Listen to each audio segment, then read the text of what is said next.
आईचा मूड ठीक करण्यासाठी हा एकच मार्ग आहे.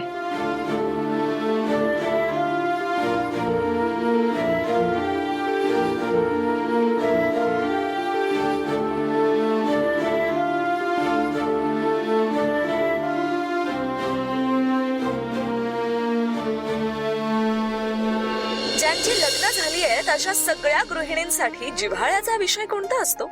कळव्याहून विनीता राणे सांगतायत नवरा, संचिता साठे म्हणतायत संसार, नवरा, मुलं. अगदी बरोबर. गृहिणींसाठी तिचा नवरा, मुलं, सासू सासरे हेच सर्वस्व असतात. कारण तिचा दिवस ह्याच लोकांपासून सुरू होतो आणि ह्यांच्यासाठी कष्ट करण्यात कधी संपून जातो कळतच नाही. नोकरी किंवा व्यवसाय करणाऱ्या माझ्या सगळ्यांची परिस्थिती सुद्धा ह्यापेक्षा काही वेगळी नसते.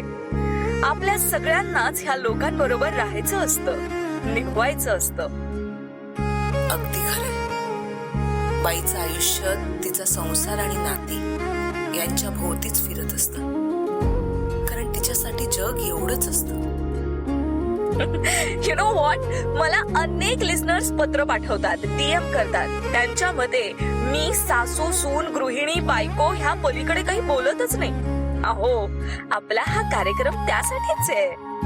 सख्यांशी गप्पा मारणं, सुखदुःख वाटून घेणं. आता तुम्ही म्हणाल आजकाल कुठे जाच होतो असा? सासूरवास करणाऱ्या सासवा उरल्यातच कुठे? पण हा लोकांचा फार मोठा गैरसमज आहे. आजही अशा सासवा आहेत आणि नवरे सुद्धा आहेत.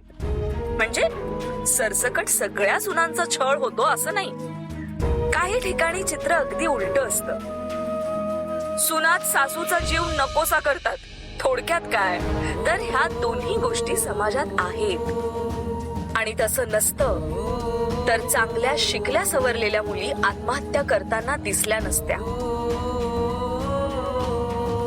आजही कितीतरी डॉक्टर्स, मोठ्या पदांवर मोठ्या जबाबदाऱ्या सांभाळणाऱ्या बायका, एवढंच काय तर घरात राहून पूर्ण वेळ थँकलेस जॉब करणाऱ्या माझ्या मैत्रिणींनी आत्महत्या केल्या नसत्या.